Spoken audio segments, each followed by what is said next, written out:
अभी मेरे हाथों में है एप्पल और सैमसंग की दुनिया की सबसे बेस्ट टेक्नोलॉजी, iOS और एंड्रॉइड की दुनिया के सबसे महंगे हथियार।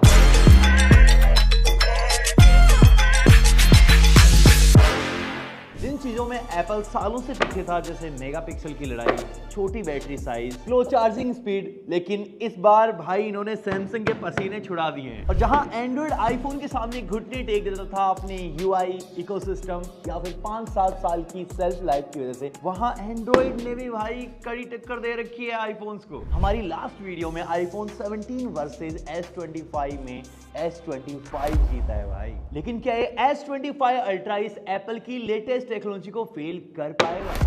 एप्पल ने अपनी प्रो सीरीज के अंदर पिछले 5 सालों में सबसे बड़े डिजाइन चेंजेस इस बार किए हैं।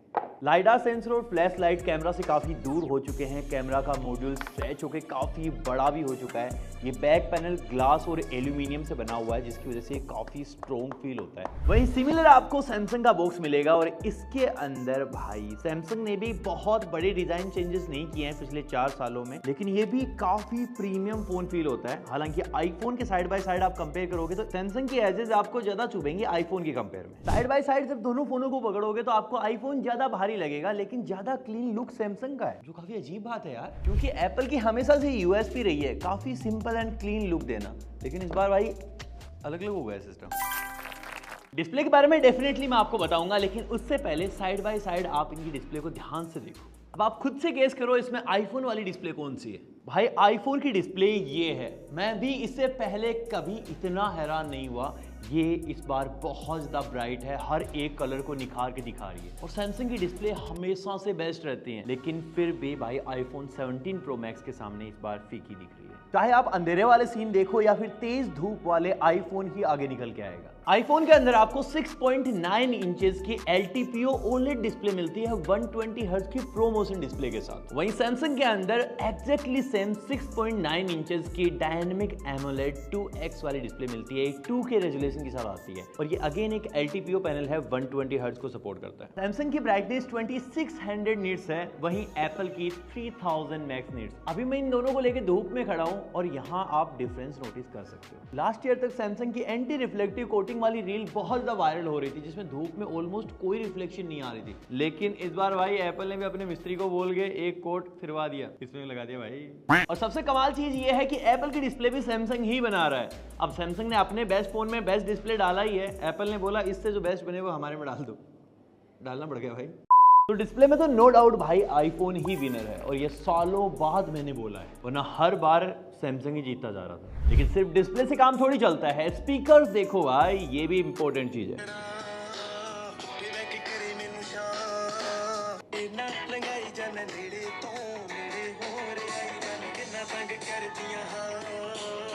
जो हमारी ओवर द पीरियड टेस्टिंग से हमको समझ में आया है, सैमसंग ज़्यादा लाउड है, लेकिन ज़्यादा क्रिस्टल क्लियर फील जो आ रही है वो आईफोन से आ रही है। तो अगेन मैं आईफोन को ही चूज करूंगा। भाई हमारे आईफोन 17 वर्सेस S25 वाली वीडियो में S25 ने आईफोन को बीट कर दिया था। तो इस बार अल्ट्रा फोन की कैमराज में क्या होने वाला है, लेकिन उससे पहले मैं आपको यूआई बताता हूँ। दोनों के अंदर ही सबसे बेस्ट यूआई एक्सपीरियंस आपको मिलता है। सैमसंग के अंदर इनका अपना One UI 8 चल रहा है इस वक्त, और एप्पल आईफोन के अंदर आपको मिलेगा iOS 26। आपको पूरा ग्लास डिजाइन मिलता है, चाहे आप आइकॉन्स की बात कर लो, ऊपर नोटिफिकेशन पैनल की बात कर लो। जब आप कैमरा खोलोगे तो ये छोटी छोटी चीज़ें हैं जो आपको बहुत अलग लेवल सेटिस्फेक्शन देने वाले हैं। जैसे यहाँ पे मैं उंगली घुमा रहा हूँ भाई, तो जैसे ग्लास पे रिफ्लेक्शन आती है ना, बिल्कुल वैसी ही आती है। वहीं सैमसंग का यूआई काफ़ी ज़्यादा रिफाइंड है, बहुत ज़्यादा फास्ट है, स्नैपी है। आप इसके अंदर भर भर के कस्टमाइजेशन कर सकते हो। जैसे वॉल्यूम वाला ये बार है, इसको आप ऐसे रंगीनियों में बिखेर सकते हो, एज लाइटिंग कर सकते हो। तो ये सारी चीज़ें शायद आपको एप्पल में ना देखने को मिले। वहीं ये दोनों ही फोन ब्रांड्स अपने इकोसिस्टम की वजह से बहुत ही ज़्यादा फेमस हैं। अगर आप इनके प्रोडक्ट्स यूज़ करते हो तो इनके अंदर सीमलेसली बहुत सारी चीज़ें कर सकते हो। जैसे एप्पल में आईपैड से ऐसे उठाओ डेटा और दूसरी तरफ फेंक दो, भाई वो चला जाएगा। और भाई मैकबुक, एयरफोन, ये सारी चीज़ें तो इतना सीमलेसली काम करती है ना कि बिल्कुल मजे आ जाते हैं। एप्पल ने इस बार जेस्चर कंट्रोल इसके अंदर डाल दिया है। अब जैसे मैं अपना मुंह खोलूंगा, आईब्रो अप करूंगा, जीभ बाहर निकालूंगा, तो हर चीज़ के लिए मैंने कुछ ना कुछ सेटअप कर रखा है। आईब्रो ऊपर करने से ये इसने रिकॉर्डिंग स्टार्ट कर दी। जैसे ही मैंने मुंह खोला, इसने कैमरा ओपन कर दिया। वापस से खोलता हूँ, भाई बहुत फास्ट है। एक बार फिर से ट्राई करते हैं। वाओ। और सोचो आप इंस्टाग्राम पे रील देख रहे हो, आपको स्वाइप करनी है अगली वाली रील, हाथ से क्यों करना भाई जब आपके पास एप्पल आईफोन है। भाई अलग कमांड आ गई, कैमरा खुल गया, रुको 1 मिनट चेंज करते हैं। अभी मैंने चेंज कर दिया है, जैसे ही जीप बाहर निकालूंगा भाई रील स्वाइप हो जाएगी, देखना। आइए देखते हैं, मजा आएगा। स्क्रीनशॉट आ गया भाई, उल्टा उल्टा। भाई 1-2 बार फेल हो गया तो क्या हुआ, एक्चुअली मुंडी सीधी होनी चाहिए उस चीज के लिए। मैं मुंडी सीधी करता हूँ, आप देखना।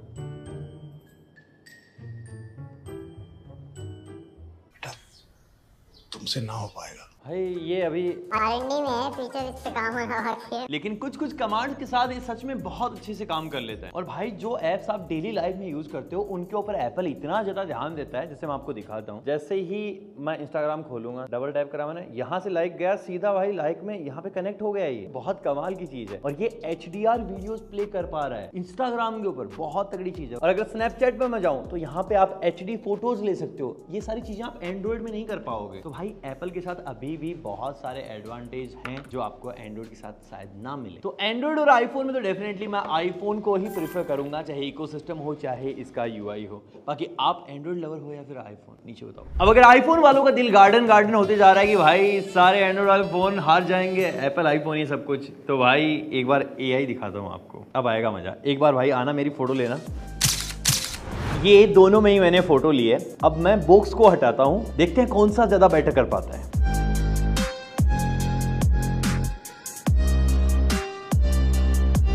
ओ भाई सैमसंग का देखो, सैमसंग ने बिल्कुल उंगलियां भी वैसी की वैसी रखी हैं, पीछे की तरफ से शर्ट वर्ट पूरा मेरे को वापस बना दिया सैमसंग ने। लेकिन एप्पल का देखो भाई, मुझे काट दिया, बोले भाड़ में जा भाई, बॉक्स कटेगा तो पूरा कटेगा लास्ट तक। और अगर आपको लगता है कि सैमसंग ने इसलिए हटा दिया क्योंकि एप्पल का बॉक्स था, तो भाई सैमसंग हटा ही देगा। और ये तो फिर भी एक इंट्रो था। सैमसंग में ऐसे बहुत सारे AI फीचर्स हैं जिसमें एप्पल आसपास भी नहीं होगा। यहाँ पे आप पेन से ड्रॉ करके कुछ भी जनरेट कर सकते हो। उसके अलावा आपको जेमिनी लाइव देखने को मिल जाता है जिसमें बहुत सारे फीचर्स हैं। इन दोनों में ही दुनिया के सबसे पावरफुल प्रोसेसर लगे हुए हैं। इस एप्पल के अंदर A19 Pro बायोनिक चिप है और इसके अंदर भी 3nm वाला 8 Elite है। बाकी ये भी पहली बार ही हुआ है एप्पल और सैमसंग में आपको सेम ही रैम देखने को मिलती है, 12 GB की। UFS 4.0 बेस स्टोरेज है सैमसंग के अंदर, इसके अंदर NVMe टाइप स्टोरेज है, 256 GB बेस वेरिएंट, अगेन इसके अंदर भी सेम। और ये दोनों ही फोन इतने ज्यादा पावरफुल हैं, कुछ सालों पहले जो PC पे हम गेम्स खेला करते थे हैवी ग्राफिक कार्ड लगा के, ये दोनों फोन उन गेम्स को रन कर सकते हैं, रे ट्रेसिंग गेम्स। भाई जो एकदम रियलिस्टिक चीजें दिखती है ना, कि पानी में सूरज का रिफ्लेक्शन दिख रहा है, ये सारी रियल लाइफ चीजें रे ट्रेसिंग में होती है और ये दोनों फोन वो सारी चीजें हैंडल कर सकते हैं। लेकिन सही बताऊं तो जितनी पावर इन दोनों फोन्स के अंदर है उतनी पावर वाली गेम्स अभी तक ज्यादा आई ही नहीं है, चाहे ऐप स्टोर की बात करूं चाहे प्ले स्टोर की बात करूं। तो हम इन दोनों फोनों को जज करने वाले हैं BGMI एंड जेनसन से। जेनसन में आपको आईफोन में 120 FPS मिलता है और सैमसंग में 60 FPS। वहीं BGMI में सैमसंग देता है 120 FPS और आईफोन अभी तक 60 FPS में है, क्योंकि इसका प्रोसेसर अभी बनाई है तो कुछ अपडेट्स के बाद आपको 120 FPS मिलेगा। बाकी आप प्रोसेसर्स की पावर को नंबर से समझना चाहते हो तो ये सारे टेस्ट हमने रन करे हैं, इनको साइड बाय साइड देख सकते हो। A19 Pro हर एक टेस्ट में बीट करती है इस स्नैपड्रैगन के 8 Elite को।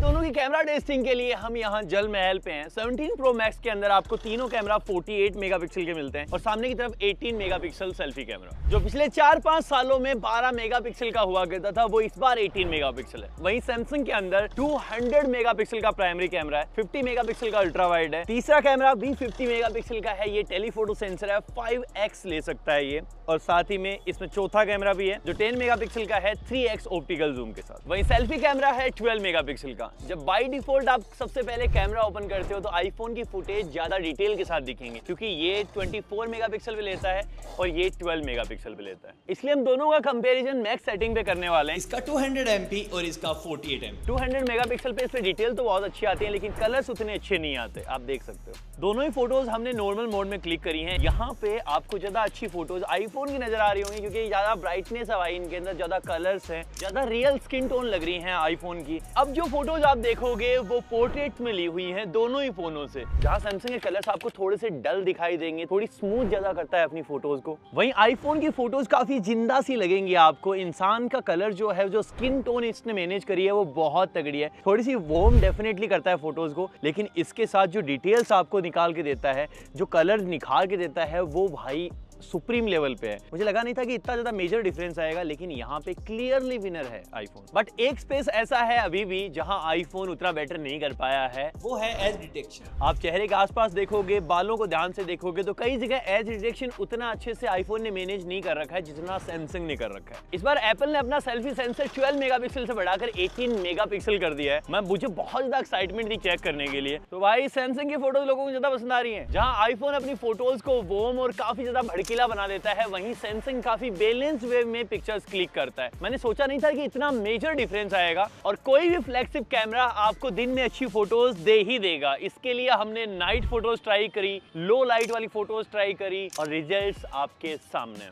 अब बारी आती है 4K 60 FPS में दोनों के ही बैक कैमरा की। यहाँ पे हमने जब 17 वर्सेस S25 किया था तो S25 विनर रहा था सैमसंग। और यहाँ पे जो आईफोन ने स्किन टोन मैनेज कर रखी है, जो लाइट मैनेज कर रखी है, वो बहुत सुप्रीम लेवल पे है। यहाँ पे जब आईफोन की फुटेज आप छांव से धूप में आते हुए देखोगे, धूप से छांव में जाते हुए देखोगे, हर जगह बिल्कुल कंसिस्टेंट परफॉर्मेंस देता है। आप इस पे बिलीव कर सकते हो कि अगर आपका रिकॉर्डिंग का बटन दबा हुआ है तो फुटेज यूजफुल होगी। और सेम चीज आपको सेल्फी कैमरा के वीडियो में भी देखने को मिलेगी। सैमसंग के कलर्स डल हैं आईफोन के कंपेयर में, ज्यादा आपको स्टेबिलिटी देखने को मिल रही है आईफोन की फुटेज में। तो इससे भाई डेफिनेटली आईफोन वीडियो में क्लियर विनर। इसके अंदर एप्पल ने डाला है प्रो रेज रो, जिसके पूरे राइट्स सिर्फ एप्पल के पास ही हैं। अब इसमें आप कोई भी फुटेज रिकॉर्ड करोगे, वो कैसी भी चाहे रिकॉर्ड हो जाए, किसी भी कलर्स के साथ, किसी भी डायनेमिक रेंज के साथ, आप उसको एडिटिंग टेबल पे जितना चाहो उतना चेंज कर सकते हो, हर एक चीज को। अच्छा। और यहाँ पे 0.1% क्वालिटी भी आपकी लूज नहीं होगी, बिल्कुल एज इट इज आपको मिलेगा। और मुझे शायद फिर से एक बार बोलना पड़ेगा कि पहली बार ऐसा हुआ है कि एप्पल के अंदर ज्यादा बड़ी बैटरी है एज कंपेयर टू सैमसंग। ये Apple iPhone 17 pro max 5088 mAh की बैटरी लेके आता है और वहीं ये S25 अल्ट्रा सिर्फ 5000। अगर आप भी ऐसा ही सुन रहे हो तो भाई उन लोगों को देखना बंद कर दो। हमारे इंडिया में जो एक्चुअली वेरिएंट बिक रहा है वो इस सिम ट्रे के साथ है। जो यूएसए वाला वेरिएंट है जिसमें कोई फिजिकल सिम ट्रे नहीं आती, उसके अंदर आ रही है इतनी बड़ी बैटरी। वहीं सैमसंग S25 अल्ट्रा के अंदर 45 वोल्ट की वायर्ड चार्जिंग है और 15 वोल्ट की वायरलेस चार्जिंग। S25 अल्ट्रा 5 घंटे और 40 मिनट में डेड हुआ, वहीं आईफोन 17 प्रो मैक्स 6 घंटे और 5 मिनट में। चार्जिंग में S25 अल्ट्रा ने 58 मिनट लिए 0 to 100% चार्ज होने में और आईफोन ने 1 घंटा 24 मिनट। तो अब फाइनल वर्डिक्ट, किस फोन की टेक्नोलॉजी किस पे हावी हो रही है, कौन सा है आपके लिए बेटर? तो भाई एप्पल का 17 प्रो मैक्स कुछ ज्यादा ही इंप्रूवमेंट्स के साथ आ गया। चाहे डिस्प्ले की बात करो, ऑडियो की बात करो, यूआई की बात करो, और इकोसिस्टम में एप्पल ऑलरेडी आगे था ही। इस बार तो कैमरा में भी आगे निकल गया, चाहे सेल्फी कैमरा हो चाहे बैक कैमरा हो। तो डेफिनेटली अगर हमको सैमसंग का बेटर वर्जन देखना है तो S26 अल्ट्रा का वेट करना पड़ेगा। हमने इस वीडियो में पूरी कोशिश की है आपको एकदम सब कुछ खुल के बताने की, और ये डेफिनेटली आपको समझ भी आया होगा, और समझ में आया तो आपको ये भी समझ में आया होगा कि सब्सक्राइब करना है। अभी कर दो। मैं मिलता हूँ आपसे नेक्स्ट वाले वीडियो में। 26 का वीडियो भी डेफिनेटली आपके लिए आएगा, तो उसके लिए भी सब्सक्राइब भी करना पड़ेगा, बेल आइकन दबाना पड़ेगा। मैं मिलता हूँ आपसे अगले वाले वीडियो में, तब तक के लिए